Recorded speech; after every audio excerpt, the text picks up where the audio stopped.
എല്ലാവർക്കും നമസ്കാരം കേട്ടോ. ഇന്ന് ഞാൻ കാണിക്കുന്നത് ഞാൻ ബാംഗ്ലൂരിലായിരുന്നപ്പോൾ എങ്ങനെയാണ് എൻ്റെ ജീവിതം എന്നായിരുന്നു ഞാൻ കാണിക്കാൻ പോകുന്നത്. എവിടെയൊക്കെ പോയി എന്നൊക്കെ ഉള്ളതാണ്. ഞങ്ങൾ കാറിലാണ് പോയത്. അപ്പോൾ അവിടെ ഒരു ബണ്ടുണ്ടായിരുന്നു. ഇവിടുത്തെ പോലെ ഡാമൊന്നുമല്ല, അതൊരു ബണ്ടാണ്. ഞങ്ങൾ താമസിക്കുന്നതിനും കുറേ ദൂരം പോകണമായിരുന്നു. അങ്ങനെ കാറിലാണ് ബണ്ട് കാണാൻ പോയത്. അപ്പോൾ നല്ല റോഡായിരുന്നു കേട്ടോ. അതിന് പാരലായിട്ട് ബണ്ടിന് പാരലായിട്ടുള്ള ഒരു റോഡാണ്. പക്ഷേ താഴ്ന്നേ ഉള്ളൂ, നല്ല റോഡാണ്. നമുക്ക് പോകാൻ നമുക്ക് കൊതി തോന്നും. നമ്മൾ നല്ല മഹാനഗരത്തിലാണ്, ബിൽഡിങ്ങുകളൊക്കെ ഉള്ള ഒരു മഹാനഗരമാണ് ബാംഗ്ലൂർ. പക്ഷേ അവിടെ നിന്ന് കുറേ നമ്മൾ ഒരു 2 മണിക്കൂറൊക്കെ യാത്ര ചെയ്യുമ്പോൾ കാറിൽ നമുക്കിവിടെ വന്ന് കാണാൻ പറ്റുന്നതാണ്. അത് നമുക്ക് വളരെ ആശ്വാസമാണ്. മനസ്സിന് നല്ല ഒരു സന്തോഷവും കണ്ണിന് കുളിർമയുള്ള ഒരു കാഴ്ചയാണിത്. ഡാമിൽ നമ്മൾ കുറേ സമയം ചിലവിട്ടു. ആദ്യം പോയത് ഒരു ബിഗ് ബനിയൻ ട്രീ കാണാനാണ് പോയത്. അത് നമ്മുടെ ആൽമരം ഇല്ലേ, അതാണ് ആൽമരം. ഒരുപാട് ആൽമരമായിരുന്നു. അത് കഴിഞ്ഞതിന് ശേഷം നമ്മൾ ബിഗ് ബനിയൻ എന്ന് പറഞ്ഞ ഒരു റിസോർട്ടിൽ പോയി. അവിടെ പോയി ഫുഡൊക്കെ കഴിച്ചു. ബൊഫേ ആയിരുന്നു, അതെല്ലാം കഴിച്ചു. അവിടെ മുന്തിരി തോട്ടം ഉണ്ടായിരുന്നു. അത് കഴിഞ്ഞിട്ട് മുന്തിരി എടുത്ത് വൈൻ ഉണ്ടാക്കുന്ന ആ ഫാക്ടറി പോയി വൈൻ എങ്ങനെയാണ് ഉണ്ടാക്കുന്നത് എന്നെല്ലാം കാണിച്ചു തന്നായിരുന്നു. അതെല്ലാം കണ്ടു. പിന്നെ അവിടെ ഈ കൃഷി ചെയ്യുന്ന പച്ചക്കറികൾ കുറേ വാങ്ങി. വെണ്ടയ്ക്ക, പേരയ്ക്ക, പയർ എല്ലാം ഫ്രഷ് ആയിട്ടുള്ളത് എല്ലാം. ഇവിടെ നന്നായിട്ട് നല്ല വെയിൽ കൊള്ളും. നമ്മളെ നാട്ടിലെ പോലെ മഴ കുറവാണ്. മഴ ഇല്ലെങ്കിലും അവിടെ വെള്ളമൊക്കെ ഇഷ്ടം പോലെയുണ്ട്. അത് കഴിഞ്ഞിട്ട് ഞങ്ങൾ മൂകാംബികയിൽ, അത് കഴിഞ്ഞ് വീട്ടിലൊക്കെ വന്നതിന് ശേഷം, ഫ്ലാറ്റിലാണ് താമസിക്കുന്നത്, അതിനുശേഷം വീട്ടിൽ വന്നതിന് ശേഷം ആ വീടൊന്നും കാണിക്കുന്നില്ല. പക്ഷേ നമ്മൾ മൂകാംബികയിലെ യാത്രയിൽ നമ്മൾ തങ്ങിയ സ്ഥലമാണിത്. വഴിയിൽ നമ്മൾ ഒരു 2 മണിക്കൂർ യാത്ര ചെയ്തപ്പോൾ നമ്മൾ മൂകാംബികയിൽ ഒരു റിസോർട്ടിൽ പോയി താമസിച്ചു. രാവിലെ വീട്ടിൽ നിന്ന് ഇറങ്ങിയതിന് ശേഷം നമ്മൾ ഒരു ഉച്ചയ്ക്ക് ലഞ്ച് കഴിക്കാൻ അവിടെയാണ് ഇറങ്ങിയത്. അവിടെ താമസിച്ച് ലഞ്ചൊക്കെ കഴിച്ചു. നല്ല കോട്ടേജുകൾ കണ്ടോ. ഇവിടെയാണ് തങ്ങിയത്. നല്ല പ്രകൃതി മനോഹരമായ സ്ഥലമാണ് ഇവിടെ ഉള്ളത്. ഒരു കാടിൻ്റെ നടുവിലാണ് ഈ റിസോർട്ടുള്ളത്. നല്ല ഫുഡായിരുന്നു നമ്മൾ കഴിച്ചത്. എനിക്ക് വളരെ ഇഷ്ടപ്പെട്ടുമായിരുന്നു. എന്നിട്ട് ഉച്ചയ്ക്ക് ഞങ്ങളവിടെ താമരക്കുളം കണ്ടോ, താമരയൊക്കെ നിൽക്കുന്നത് കണ്ടോ, നല്ല താമര പൂവുണ്ടോ.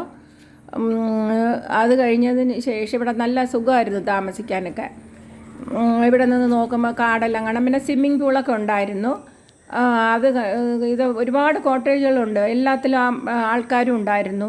പഴയ ആട്ടുകല്ല് കണ്ടോ അവിടെ ഇട്ടിരിക്കുന്നത്. നമ്മളെ വീട്ടിലൊക്കെ പണ്ടൊക്കെ ആട്ടിക്കൊണ്ടിരുന്നു. ഇപ്പം മിക്സി ഗ്രൈൻഡർ ഇതെല്ലാം വന്നായിരുന്നു. ഇവിടെ ഒരു വലിയ ബെഡ്റൂമും ഒരു ബാത്ത് അറ്റാച്ച്ഡ് ആണ്. പിന്നെ ഒരു ഇപ്പോൾ സിറ്റ് ഔട്ട് ഇരുന്നില്ല, കാഴ്ചകൾ കാണാൻ വേണ്ടിയാണ് ഉള്ളത്. ഇവിടെ നല്ല തണുപ്പുമായിരുന്നു, നല്ല സുഖമുള്ള തണുപ്പ്. അത് കഴിഞ്ഞിട്ട് നമ്മൾ മൂകാംബികയിലോട്ട് പോയി.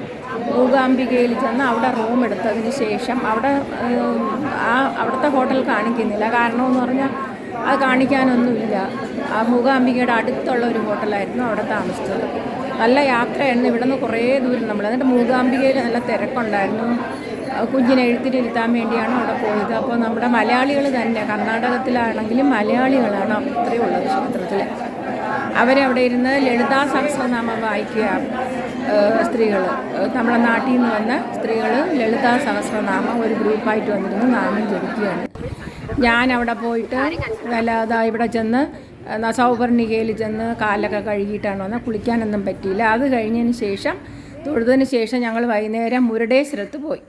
മുരുടേശ്വരം ഞാൻ നേരത്തെ ഒരു വീഡിയോ ഇട്ടിരുന്നു, അതൊക്കെ ഇടുന്നില്ല. അത് കഴിഞ്ഞിട്ട് മുരുടേശ്വരത്ത് തൊഴുതതിന് ശേഷം മൂകാംബികയിൽ വന്ന് തങ്ങിയതിന് ശേഷം പിറ്റേ ദിവസം ബ്രേക്ക്ഫാസ്റ്റ് കഴിച്ചിട്ട് ഞങ്ങൾ പിന്നെയും ഒരു അരമണിക്കൂർ യാത്ര ചെയ്തപ്പോൾ നമ്മൾ ഇതുപോലൊരു വീട്ടിലാണ് തങ്ങിയത്. അവിടെ ഒരു വീട് പോലെയാണ്, 2 ബെഡ്റൂമും ആണ് ഉള്ളത്. ആഹൊക്കെ ഞാൻ ഇതിൽ വീഡിയോ കാണിച്ചിട്ടുണ്ട്. ഒരു സ്വിമ്മിംഗ് പൂള് ഉണ്ട്. കുഞ്ഞുങ്ങൾക്കൊരു സ്വിമ്മിംഗ് പൂള്, വലിയവർക്ക് വേണ്ടിയുള്ള വേറൊരു സ്വിമ്മിംഗ് പൂള്. ഇതാണ് ബെഡ്റൂം. ഇതുപോലെ വേറൊരു ബെഡ്റൂമും ഉണ്ട്. പിന്നെ ഇതെല്ലാം മുള കൊണ്ടാണ്. ഇതിൻ്റെ പ്രത്യേകത എന്ന് പറഞ്ഞാൽ മുള കൊണ്ടാണ് എല്ലാം നിർമ്മിച്ചിരിക്കുന്നത്. ബാത്റൂം നല്ല എല്ലാം അതാണ് കൊണ്ടുവന്നത്. ബാത്റൂം മാത്രം അകത്ത് സിമെൻ്റൊക്കെ തേച്ച് അത് ഞാൻ കാണിക്കുന്നില്ല, എല്ലാം നീറ്റാണ്. ഇത് മുളയും പിന്നെ ചൂരൽ അതിൻ്റെ ഇതൊക്കെ കൊണ്ടാണ് നിർമ്മിച്ചിരിക്കുന്നത്. നല്ല എനിക്ക് ഒരു അപൂർവമായ ഒരു കൗതുകമുള്ള ഒരു കാഴ്ചയായിരുന്നു ഇത്. ഞാൻ ഇങ്ങനെ ആദ്യമായിട്ടാണ് ഇവിടെ തങ്ങുന്നത്. നല്ല രസമായിരുന്നു. ഇങ്ങനെ നമ്മൾ ഈ കോൺക്രീറ്റ് ബിൽഡിങ്ങിൻ്റെ അകത്തല്ലേ എപ്പോഴും താമസിക്കുന്നത്. ഇത് മുള കൊണ്ടാകുമ്പോൾ നല്ല തണുപ്പും കിട്ടും. ഇതാണ് ആ സ്വിമ്മിംഗ് പൂൾ. ഇതാ രണ്ട് വശത്തായിട്ട് ഇതാണ്ട് 2 സ്വിമ്മിംഗ് പൂളുണ്ട്. പിന്നെ അവിടെ സ്റ്റൗ ഉണ്ടായിരുന്നു, ഗ്യാസിൻ്റെ ഗ്യാസ് സ്റ്റൗ ഉണ്ടായിരുന്നു. നമുക്ക് വേണമെങ്കിൽ അവിടെ കുക്ക് ചെയ്ത് പാത്രങ്ങളും ഉണ്ടായിരുന്നു. പക്ഷേ എന്നിട്ട് അതിൻ്റെ ബാക്കിൽ കണ്ടൊരു ബ്രിഡ്ജും ഉണ്ട്. അതിൻ്റെ ബാക്കിലായിട്ട് നല്ല ഒരു റിവർ, സീതാ റിവർ എന്നാണ് പറയുന്നത്.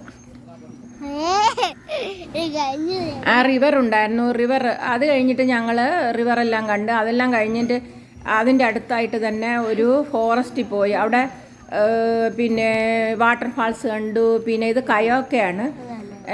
എൻ്റെ കുഞ്ഞുങ്ങളാണ് കയോക്കയിൽ ഒരു ബോട്ട് കൊടുത്ത് പോയത്. അത് കഴിഞ്ഞിട്ട് നമ്മൾ വീട്ടിൽ വന്നതിന് ശേഷം നമ്മൾ കുറേ ദിവസം കഴിഞ്ഞതിന് ശേഷമാണ് നമ്മളിത് അവിടെയുള്ള ഒരു ട്രീ പാർക്കിൽ പോയതാണ്.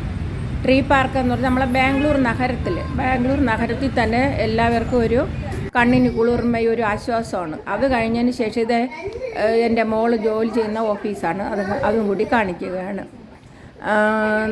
എനിക്ക് വളരെ ഇഷ്ടപ്പെട്ടു. നല്ല ഒരു ഓഫീസാണ്. നല്ല മനോഹരമായ ഒരു പച്ചപ്പ് പുല്ലും നല്ല ഗാർഡനും ഉള്ള എല്ലാം നല്ല മനോഹരമായ ഒരു ബിൽഡിങ്ങാണ് ഇത്. അങ്ങനെ നമ്മളിവിടെ എല്ലാം കണ്ടു. എനിക്കാണെങ്കിൽ ഞാൻ തിരുവനന്തപുരത്താണ് താമസിക്കുന്നത്. തിരുവനന്തപുരത്താണ് ഞാൻ ജനിച്ചു വളർന്നത്. പക്ഷേ എനിക്ക് പ്രത്യേക സാഹചര്യം കൊണ്ട് ബാംഗ്ലൂരിൽ പോകേണ്ടി വന്നു. അത് കാരണം ഞാനവിടെ നിൽക്കുകയായിരുന്നു. ഇപ്പം നാട്ടിൽ വന്നു. എന്നാലും എൻ്റെ ബാംഗ്ലൂരിലെ ജീവിതം നിങ്ങളുടെയും കൂടി അറിയിക്കാമെന്ന് വിചാരിച്ചാണ് ഞാൻ കാണിച്ചത്. പക്ഷേ മുഴുവനും കാണിച്ചിട്ടില്ല. ബാംഗ്ലൂർ എന്ന് പറഞ്ഞാൽ ഫ്ലാറ്റിൽ എനിക്ക് താമസിക്കാൻ അത്ര ഇഷ്ടമല്ല. ഞാൻ വീട്ടിൽ താമസിക്കുക. ഇതാണ് ഞാൻ നേരത്തെ പറഞ്ഞ ട്രീ പാർക്ക്. ഇത് മുഴുവനും ട്രീസാണ്. അത് കണ്ടോ, നല്ല നീറ്റും ക്ലീനുമാണ്. പക്ഷേ അത് കഴിഞ്ഞ് ഇതെല്ലാം കണ്ടോ, നല്ല ഇത് ചെറിയൊരു വാട്ടർഫാൾസാണ്. പക്ഷെ അതൊന്നും കാണിക്കുന്നില്ല. നല്ല രസമുള്ള ഒരു പാർക്കാണ്. പിന്നെ കുഞ്ഞുങ്ങൾക്ക് കളിക്കാൻ വേണ്ടി മണലുണ്ട്. അപ്പോൾ സാൻഡ് ടോയ്സും കൂടെ കൊണ്ടുപോകുകയാണെങ്കിൽ ആ മണലിലൊക്കെ കുഞ്ഞുങ്ങൾക്കിരുന്ന് കളിക്കാവുന്നതുമാണ്. അത് കഴിഞ്ഞിട്ട് നമ്മൾ പിന്നെ ദീപാവലി അവിടെ വളരെ ആഘോഷമാണ്.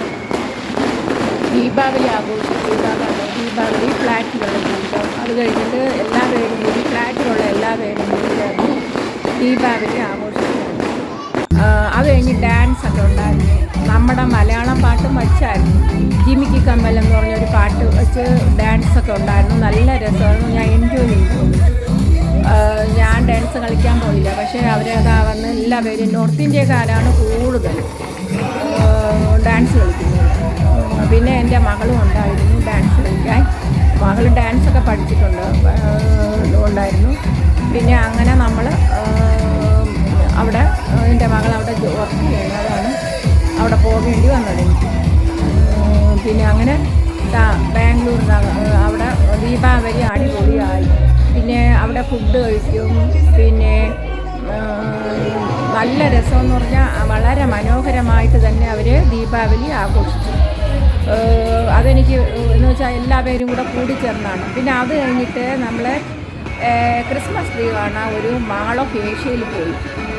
ആ മാൾ ഓഫ് ഏഷ്യയിൽ അപ്പോഴുള്ള ക്രിസ്മസ് ട്രീയാണ് ഞാൻ കാണിച്ചത്. കണ്ടോ, നല്ല മനോഹരമായിട്ട് അവിടെ കണ്ടോ, നല്ല ഭംഗിയാക്കി വെച്ചിട്ടുണ്ട് ക്രിസ്മസിൽ. പിന്നെ മുഴുവനും ഞാൻ എടുത്തില്ലായിരുന്നു, കാണിച്ചതേ ഉള്ളൂ. ഈ ക്രിസ്മസ് ട്രീയുടെ ഉയരെയാണെങ്കിൽ സ്റ്റാർ കെട്ടി വെച്ചിരിക്കുക. ഇത് ഞാൻ നേരത്തെ പറഞ്ഞില്ലേ, അപ്പോൾ കാണിക്കാൻ വിട്ടുപോയി. ഇത് ബിഗ് ബനിയൻ ട്രീയുടെ അടുത്തായിട്ട് ബിഗ് ബനിയൻ എന്ന് പറഞ്ഞ റിസോർട്ടിൻ്റെ കണ്ടോ മുന്തിരിത്തോട്ടം. ഇതിൽ നിന്ന് ഇപ്പോൾ മുന്തിരിങ്ങ പറിച്ചാണ് അവർ വൈൻ ഉണ്ടാക്കുന്നത്. എന്നാൽ എല്ലാ പേർക്കും ബൈ. സന്തോഷം. എൻ്റെ വീഡിയോ